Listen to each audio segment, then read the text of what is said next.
तो जी अस्सलाम वालेकुम। एवोल्यूशन ऑफ लीफ के बाद chapter number 8 diversity among plant में आज का हमारा 7वां वीडियो लेक्चर है। 7वां evolution of seed. Dear student, जल्दी से पेन और कागज कॉपी निकाले, नोट करते जाए। प्लांट के हवाले से बात चल रही है।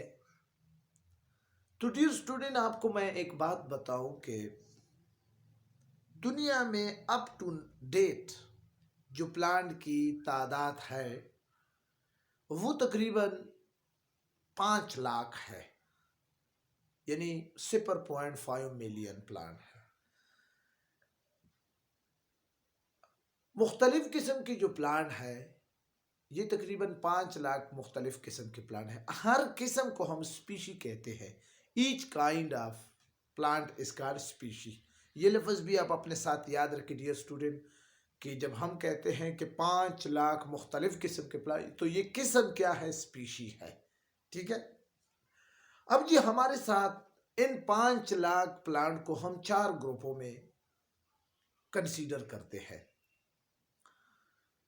और इसके लिए हमारे साथ 3 किंगडम है। इसके लिए हमारे साथ कितने किंगडम है? 3 किंगडम है।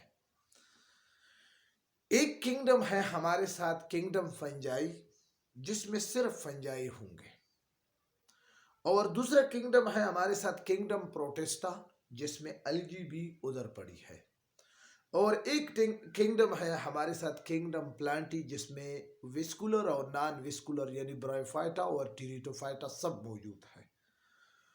तो मेरे कहने का मतलब ये है कि जब हम प्राइमेटिव प्लांट से आते हैं तो हमें 4 किस्म के प्लांट नजर आते हैं। एक प्लांट हमारे साथ नजर आते हैं टेलोफाइटा। ठीक है, टेलोफाइटा ये एक किस्म का प्लांट, एक किस्म की स्पीशी है।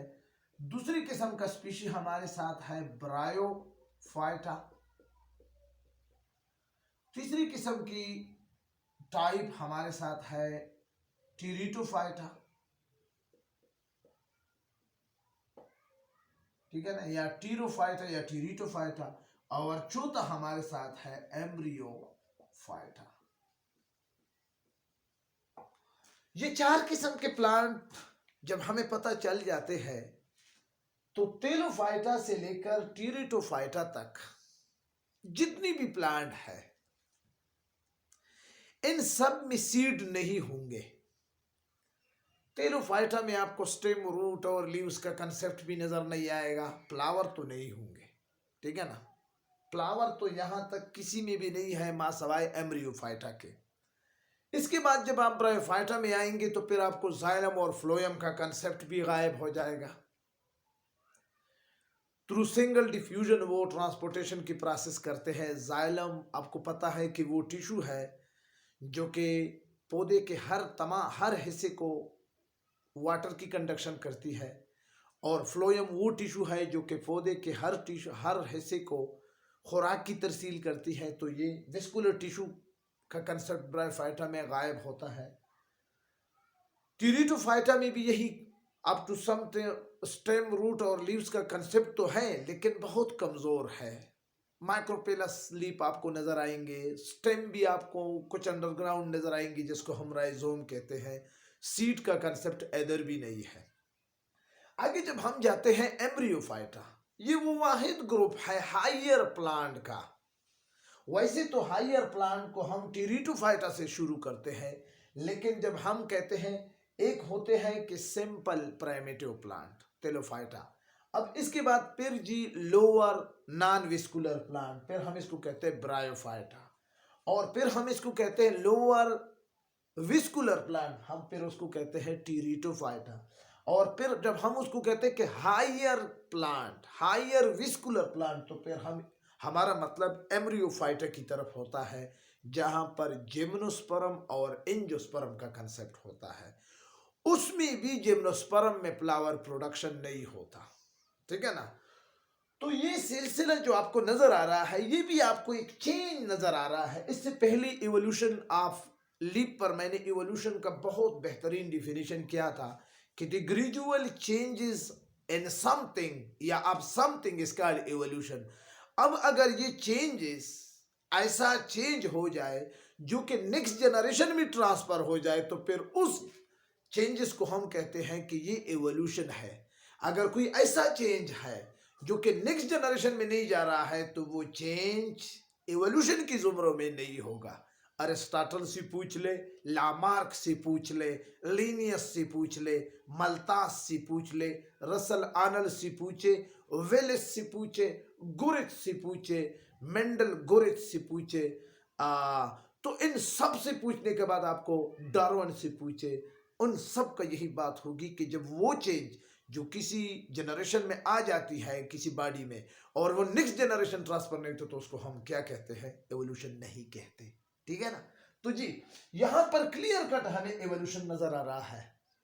नाम से भी इवोल्यूशन, टेलोफाइटा, ब्रायोफाइटा, टेरिटोफाइटा, एम्ब्रियोफाइटा, और काम से भी इवोल्यूशन, ये अब जी इसमें जी पत्तों में भी इवोल्यूशन, ये और जी स्ट्रक्चर में इवोल्यूशन, ये और जी ट्रांसपोर्ट के सिस्टम में भी इवोल्यूशन, ये यानी सिंपल से एम्ब्रियोफाइटा तक पहुंचने तक जब प्लांट सीड निकाल लेता है तो ये कॉम्प्लेक्स प्लांट बन जाता है।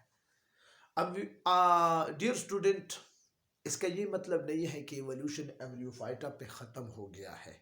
Evolution is a continuous process. ठीक है ना? ये चलता रहता है, रहती क़यामत के सुबह तक ये जाएगी, आगे भी ये जाएगी, ब्रायोफाइटा से आगे, एम्ब्रियोफाइटा से आगे भी जाएगी। तो जी एम्ब्रियोफाइटा हमारे आज का डिस्कशन का क्या है, टॉपिक है एवोल्यूशन की कंसेप्ट पर। मैंने एवोल्यूशन ऑफ लीफ पर भी बड़ा अच्छा वीडियो अपलोड किया है। इससे पहले जो इसी चैप्टर का वीडियो था वो आप प्लीज देख ले, इसमें भी एवोल्यूशन के मुतालिक काफी बातें मैंने बताई थी। तो एवोल्यूशन ऑफ सीड, सबसे पहले सीड पे हम बात करते हैं, बीज। पहले भी अर्ज कर चुका हूं कि इन चारों किस्म के मुख्तलिफ किस्म के प्लांट को जब हम देखते हैं तो हमें सिर्फ सीड एम्ब्रियोफाइटा में नजर आते हैं, ख्वाह वो जिम्नोस्पर्म हो या एंजियोस्पर्म हो, या फ्रूट के अंदर सीड हो या फ्रूट से बाहर सीड हो या नेकेड सीड हो, तो फिर हम उसको कहते हैं जिम्नोस्पर्म। क्लियर? अब जी यहां पर सीड का क्या डिफिनीशन है? सीड का डिफिनीशन ये है कि it is an embryonic plant. ठीक है ना? ये एक ऐसा प्लांट के अंदर होगा कि जो कि एम्ब्रियनिक प्लांट होगा। ठीक है ना? विच इनक्लोज, जिसमें क्या होगा, एम्ब्रियो आर इनक्लोज। क्लियर? या बड़ा ही बेहतरीन डिफिनीशन है कि mature fertilise ovary which are, अब क्या है कि survive which survive unfavourable condition and preserve different kind of species या डिफरेंट काइंड ऑफ प्लांट, तो फिर हम उसको क्या कहते हैं? And as responsible for the preservation of new species is called seed. यानी mature fertilise ovary which is which can survive, जो कि अपने आप को बचा सकता है under unfavourable condition and is responsible for the preservation of new species is called seed. ठीक है ना? अब ये सीड का इंट्रोडक्शन हो गया। अब जी वो कौन से स्टेप है, यानी टेलोफाइटा से जब इवोल्यूशन एम्ब्रियोफाइटा में, आखिर वो कौन सी चीज आ गई है, वो कौन से चेंजेस एम्ब्रियोफाइटा में आ गए कि जिसकी बिना पर ये सीडलेस प्लांट से सीडेड प्लांट बन गए। यानी पहले सीड नहीं थे, अब सीड प्लांट आ गए। आपके कोर्स में भी डियर पहले ब्रायोफाइटा का जिक्र सीडलेस प्लांट थे, फिर इसके बाद ट्रिगोफाइट में सेलोपेसेडा सीडलेस था, लाइकोपेसेडा सीडलेस था, सिपिनोपेसेडा सीडलेस था, फिर टीरोपेसेडा में क्लास पाइलानिसी सीडलेस था। ये सारे ग्रुप सीडलेस थे। आखिर में जिम्नोस्पर्म और एंजियोस्पर्म के प्लांट में वो कौन से चेंजेस आ गए जिसकी बिना पर ये सीडेड प्लांट हो गए, और बाकी मानदे सारे प्लांट जो इससे पहले थे वो सारे सीडलेस थे। तो उसमें वो कौन से चेंजेस आ गए? तो वो चेंजेस ये थे, एक था डेवलपमेंट ऑफ हेट्रोस्पोरी। पहले प्राइमेटिव प्लांट में स्पोर एक किस्म का था, माइक्रोस्पोर था। ठीक है ना। मेगास्पोर का कंसेप्ट वहां पर हमें नहीं मिलता। तो जैसे ही एम्ब्रियोफाइट में एवोल्यूशन पहुंच जाती है तो प्लांट दो किस्म के स्पोर निकालते हैं, डिफरेंट टाइप ऑफ स्पोर निकालते हैं। एक होता है माइक्रोस्पोर और दूसरा होता है मेगास्पोर। माइक्रोस्पोर छोटे स्पोर को कहते हैं जो प्राइमेटिव प्लांट से चलता आ रहा है। अब यहां पर एम्ब्रियोफाइट में जैसे ही प्लांट यहां पर दाखिल हो जाता है सीडेड प्लांट में, तो एक नया स्पोर भी वजूद में आता है जिसको हम कहते हैं मेगास्पोर। मेगास्पोर यानी बड़ा स्पोर। अब जी इस स्पोर का साइज बड़ा है जी। ये क्यों बड़ा है? जीन की वजह से बड़ा है। जनरल कंसेप्ट आप अपने साथ याद रखिए कि इसका जीन के अंदर जो करेक्टर है वो उसको साइज को बड़ा कर देता है। ये कंसेप्ट आप अपने साथ जहन में क्लियर कर लें। डियर स्टूडेंट, तो पहला एम्ब्रियोफाइट क्यों सीड निकालते हैं उसका एक जवाब हमें मिल गया कि हेटेरोस्पोर ये प्लांट देते हैं। इससे पहले होमोस्पोर थे, ठीक है ना। मतलब कि डिफरेंट टाइप, एक माइक्रोस्पोर और दूसरा मेगास्पोर। माइक्रोस्पोर जिस तेले में होंगे उसको माइक्रोस्पोरेंजिया, मेगास्पोर जिस सेक लाइक स्ट्रक्चर में होंगे उसको हम क्या कहेंगे? मेगास्पोरेंजियम। एक चेंज। दूसरा change, retention of megaspore inside megasporangia. अब दूसरा क्या है, जो मेगास्पोर जिस सेक लाइक स्ट्रक्चर में है जिसको हम मेगास्पोरेंजिया कहते हैं, उसमें ये स्पोर बाहर नहीं निकलते, जबकि इससे पहले प्लांट में वो वाटर के साथ या किसी और तरीके से वो बाहर निकल जाते थे।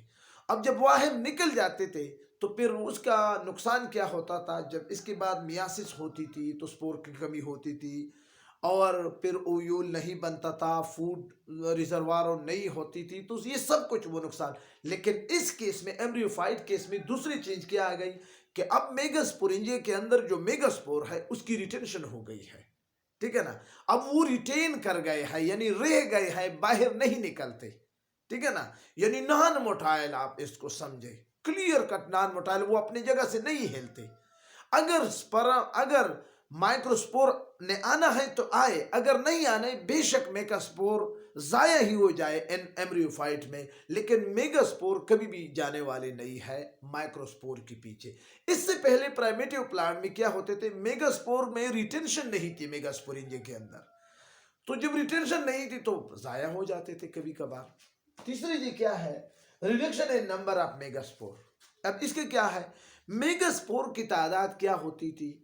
जब एक स्पोर में मयासिस का प्रोसेस हो जाता है, आपको पता है कि 4 स्पोर बनते हैं, ठीक है ना। ये जी आपको ये एक स्पोर है, इसमें मयासिस हो गया तो जी ये 4 स्पोर बन गए, ठीक है ना। अब जी ये रिडक्शन इन नंबर, इससे पहले प्राइमेटिव प्लांट में ये सिलसिला था कि बस 4 हो गए, सारे इक्वल है। लेकिन यहां पर इन प्लांट में एम्ब्रियोफाइट में क्या थी? ये 3 क्या हो जाते हैं, आपस में फ्यूज हो जाते थे इसमें। अब इनसे क्या बन जाता है? इनसे जी अब ये देखो, ये आपको एक तो स्पोर की शक्ल में नजर और बाकी 3 डीजेनरेट हो जाते थे, यानी खुराक की शक्ल में वो कन्वर्ट हो जाते थे, ठीक है ना। तो रिडक्शन हो गया ना, अब एक स्पोर रह गया है, तो ये तीसरा क्या है?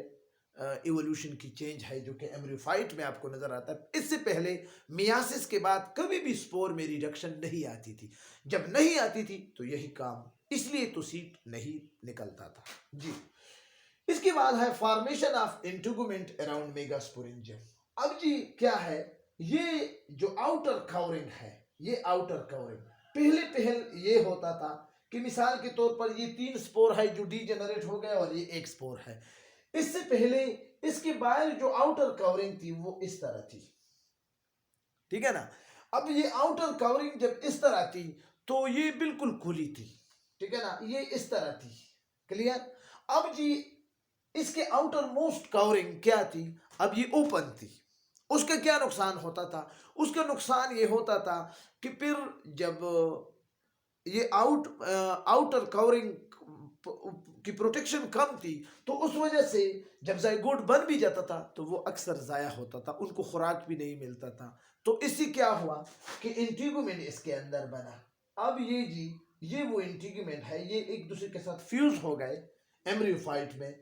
इस आउटर कवरिंग को हम कहते हैं इंटीगुमेंट, तो मेगास्पोरेंजियम के ऊपर एंटीगुमेंट बन जाता है, आउटर मोस्ट कवरिंग बन जाता है। इस आउटर मोस्ट कवरिंग का फायदा मेगास्पोरेंजिया को क्या होगा कि अब मेगास्पोरेंजिया डीजेनरेशन के बाद, मियासिस के बाद ये फीमेल गिमेटोफाइट बनाएगा, ठीक है ना। और इस फीमेल गिमेटोफाइट ये फिर आगे जाकर हमें सीड हमें देंगे, ठीक है ना, यहां पर डेवलपमेंट होंगे। इसके बाद है इवोल्यूशन ऑफ ओव्यूल। पांचवा स्टेप क्या है, इवोल्यूशन ऑफ ओव्यूल। देखो इस मेगास्पोरेंजियम का एंटीगुमेंट जो आउटर मोस्ट कवरिंग, या इसके अंदर मेगास्पोर, या इसके अंदर मेगास्पोरेंजियम, इन सब को इकट्ठा करने से हमें फिर एक नई चीज इस फीमेल गिमेटोफाइट स्ट्रक्चर में आ जाती है जिसको हम कहते हैं ओव्यूल, ठीक है ना। और ये ओव्यूल नए जायगोट को जिसमें डेवलपमेंट अभी होना है उसको ये क्या करती है, खुराक देती है, जिसकी वजह से वो उसकी डेवलपमेंट में कुछ प्रॉब्लम नहीं होती, ठीक है ना। तो ये इसके बाद है इवोल्यूशन ऑफ पोलन ट्यूब। ये पांच इवोल्यूशन, ये पांच चेंजेस फीमेल यानी मेगास्पोर में हो गए, और एक चेंज, एक इवोल्यूशन जो नेक्स्ट जनरेशन में आ गया एम्ब्रियोफाइट में, हमने उस देख लिया, वो है इवोल्यूशन ऑफ पोलन ट्यूब। ये मेल गिमेटोफाइट में, मेल स्पर्मेटोसाइट में, प्लांट के केस में यहां पर पोलन ट्यूब वजूद में आ गया। पोलन ट्यूब क्या है, मिसाल के तौर पर ये एक मेल है, अब इसके अंदर ये पोलन ट्यूब है, ठीक है ना, ये पोलन ट्यूब है। इस तरह का एक स्ट्रक्चर वजूद में आ जाता है। इस पोलन ट्यूब का एम्ब्रियोफाइट के प्लांट को कौन सा बेनिफिट मिल जाता है, इसका एक तो बेनिफिट ये मिलता था कि इससे पहले जितनी भी सेक्सुअल फर्टिलाइजेशन प्लांट में होती थी वो सारे का सारे उसके लिए रिक्वायरमेंट वाटर थी, लेकिन जैसे ही माइक्रोस्पोर में पोलन ट्यूब डेवलप हो गया तो उस पोलन ट्यूब की डेवलपमेंट से वाटर की नीड फॉर सेक्सुअल फर्टिलाइजेशन खत्म हो गई, और एक तो ये फायदा हो गया, और दूसरा कन्फर्म यानी 100% श्योर ये मेल गीमीट्स इस पोलन ट्यूब के जरिए फीमेल गीमीट्स में ट्रांसफर होना क्या हो गया, कन्फर्म हो गया, यानी फर्टिलाइजेशन श्योर हो गया। अब इस श्योरिटी से एक फायदा तो प्लांट की ज्यादती बनेगी, कि ज्यादा प्लांट बनेंगे, जब ज्यादा फर्टिलाइजेशन श्योर होगा तो ज्यादा प्रोडक्शन होगी।